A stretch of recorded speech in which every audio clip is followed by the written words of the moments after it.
And from venture philanthropy, they are then learning about impact investment.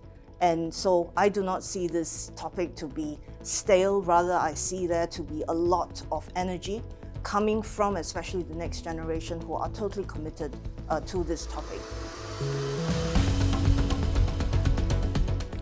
Hello ladies and gentlemen, welcome to the latest episode of the PWM Tea Break, which we're filming today at the Global Wealth Management Summit at the Landmark Hotel here in London. It's a pleasure to be joined today by Ping Lim from LGT in Asia, and she's flown over especially from Singapore to speak to our event. Ping, it's great to see you again. Great seeing you again, Yuri, and thank you very much for including me. And we're having a chat over a cup of tea at the moment. How important is the tea drinking culture and the tea as a focal point for Asian families? That is an essential part of their culture. Like the Japanese families would see that to be a bonding session signifying who they are as a family. But as with a lot of things which are happening, you get children who are going overseas and they are taking on new drinking habits, and that would include the coffee. Is Singapore famous for the coffee as well? Oh, I think Malaysia would fight us on that if we were to assert that. So a bit of cross-border rivalry there in the coffee stakes. Yeah. And when the families gather to drink the tea or coffee, to talk, are families talking about the transfer of responsibilities, do you feel, increasingly? I think that the worry really is that they're not talking about it enough. So they're not being prepared for that conversation. And if families do not take this on as a project and say, this is important for us, we should spend time on it, then it will just be the big elephant in the room and the worries that surround that big elephant. Worries can sometimes, transform into doubt and misunderstanding, and that's what you do not want to have within the family system.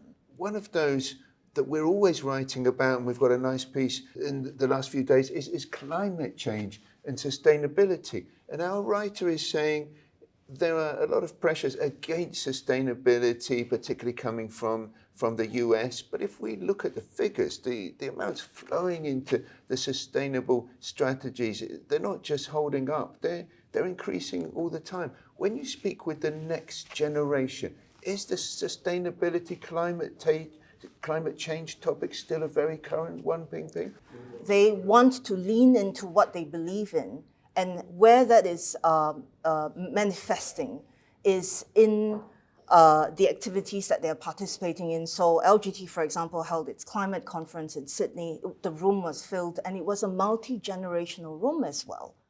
So what's interesting is that their own understanding of that subject, we hope, will of course also influence their elder generation who maybe are fatigued by that subject. What I do like about this topic with climate change is that it's about deploying of the capital, because it's a values-driven action that the next generation would want to embrace. And there they are very focused now on venture philanthropy, where there's grant making into social enterprises to look after communities impacted by climate change. And from venture philanthropy, they are then learning about impact investment.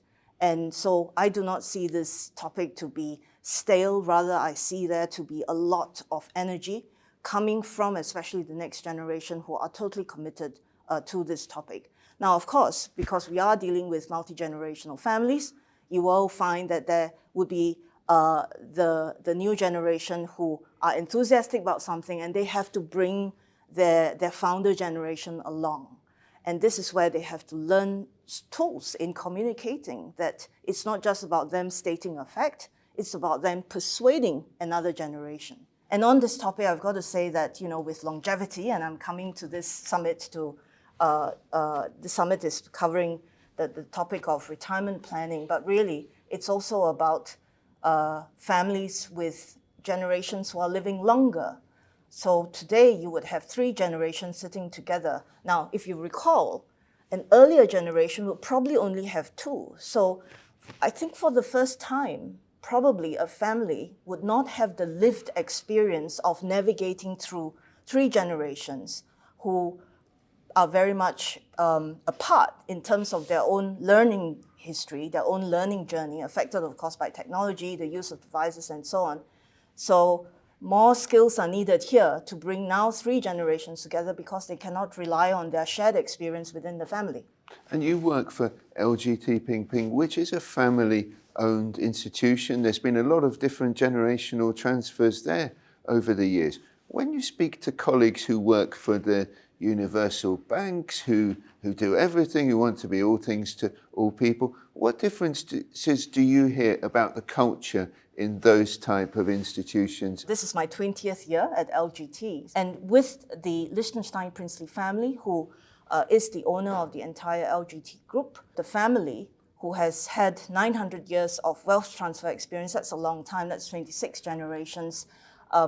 There are certain things that they are continuing to do and certain things that they are having to adapt because they are a family after all to modern times. The one difference for me working within LGT is that you've got a family whose values are known to you. So I sit on the executive board.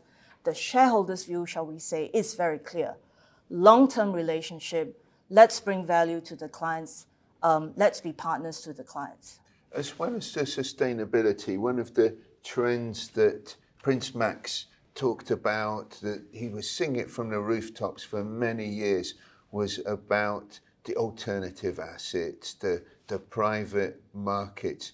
Do you think most families really differentiate now between listed and unlisted investments, or do they think, this is just all part of the same spectrum? Decision making as a family is all about what are we trying to do here? What is our goal here? And I would say that for a lot of the Asian families, and it's very normal, you do what you know. So private markets would be something that they have had to learn increasingly over time. And the more dominant that becomes an asset class, the more they're going to be riding along on this journey. What are you trying to get out of this wealth? Which in my language is always, what is this wealth for?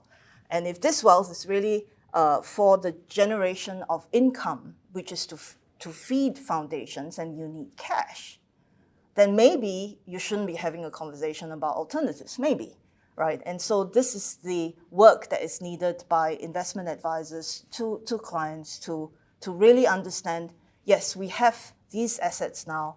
Who are we looking after from these assets? And on retirement planning, that will be an interesting question, isn't it? The families, the investors, that they're clustered around the centres, or is it the centres now that are clustered around the families, trying to provide a particular service for them? Well, it's a competition. So of course the hubs are clustering around families. They're trying to draw families to come to use their services.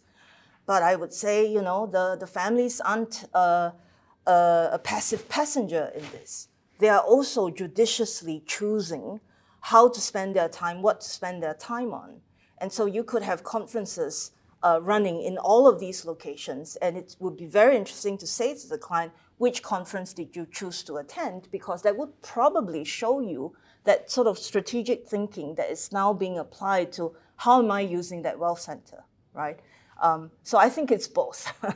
And we'll be teaming up, I hope, at the FT conference in Asia again soon, and we'll be inviting you to speak there and hopefully share another cup of tea there or coffee in your case. In my case, yes. Thank you. Looking forward to that. Well, thanks very much for joining us. And ladies and gentlemen, thanks for watching the PWM tea break. There'll be plenty of other interviews we'll be conducting here. We'll be sharing them with you on our website, and we're looking forward very much to filming the next episode.